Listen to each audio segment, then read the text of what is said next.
همین تلویزیونی بیچاره چی گناه داشت که تا هم تلویزیون را سوزوند یا؟ آخی مردک این که کنابکش جقیدم گیریو نشید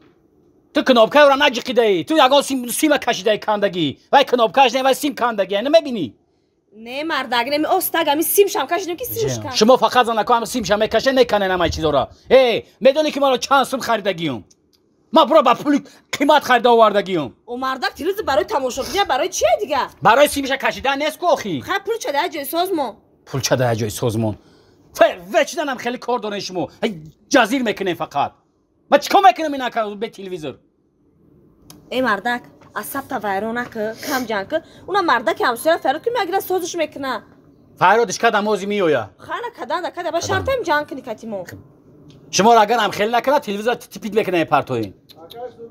او بیا برو درو خونه لابا بیا اکا استو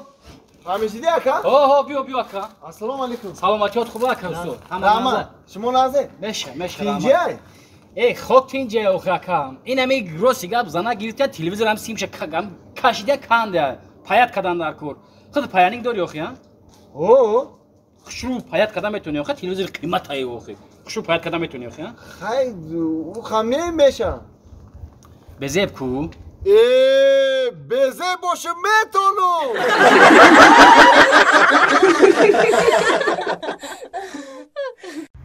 بیا همین سرود تماده بگذارون شب همین سرود دکو ماشین اوتای سعدی در موندگی بدیم کو گرفته ماشین اوتاشا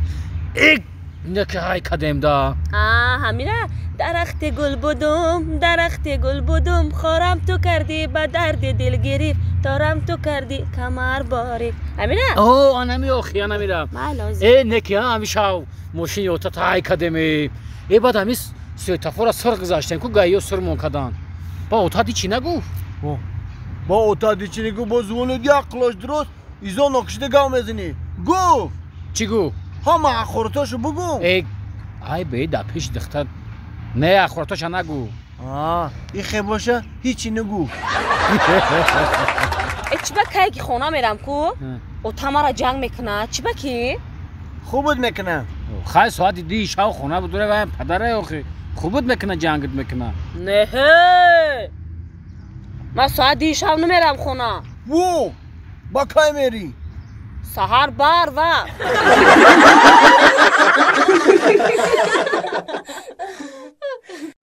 Tata, защита کنید داخل زده. اوتات کساله ده همی وقت میخیزی هم خیلی کار میکنی تو. آخه اوچه من مسابقه دارم. مسابقه داری بدم اوتات تو گروشه میزنی. برات او خونه بازی کن. تست کن. برات از او خونه. دلشاد. دلشاد. اولا بایوشا. دلشاد جون بچه میاد دکتر فایراد نکردی اوتات تبی داولنش بالانده. اولا پس نشیده. اونم پس نشیده. چخیل اوتا؟ فایراد که بچه میاد. فایراد نکردی یا دکتر بچه هم. دکتر تلفن کردم. دکتر رو باندن اوچا. یکم تشمیه که اومدن نمیتونیم رفتم دورتره چیکار کنم نمیدونم. آخه دکتر که راهش بعد او همسایه را فایراد کو خیلی همسایه خونه در بده ولی فایراد دکتر آخه جمالدین فایراد کو او جمالدین دکتر حیوانه بایتو فرقش چی آخه هر دوش یگه که فایراد کامرا همه فایراد کو برا بچه هم با همین شکلی برا بچه چی تو برا بچه هم فرقش چی میفهمه که فرقش چی آخه اینا مردا کوزی فایراد میکنه کما که دیگه توقت که زمان جون دلشاد را رفت از میاره دخترا بیار آب بیار کوزی مردا کوزی آب میاره تست کن بیا محمد شما ده بیا تینجی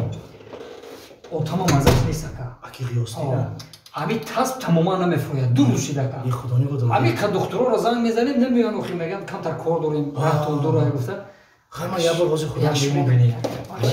من میزنم یه بار میبینم اما اوتام زشیته نکردم شما زشیته کنه این دادر کنجگی کمتر ارکچاب دا ارکچاب بکسیار میشه خنده تزم اکم بجوه من هم جشته گیم درست هست این کسر شما میخیر باید نه شما در بالای پوچه دادم شده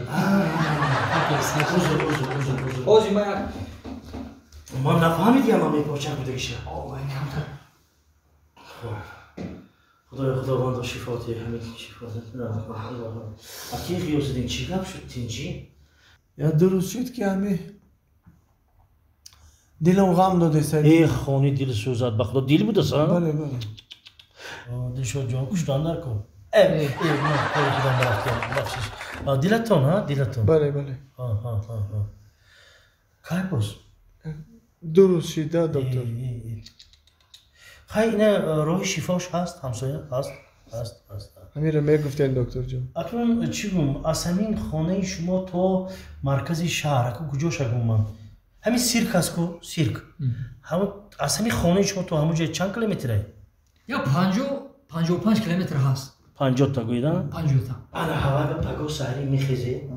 همین پیاده میره تا با سیرکا بعد پیاده میبیوید بعد این اسپیسی با یک پیاده میروید با یک پیاده میبیوید خدا اگر خواهد دل شما ساعت باید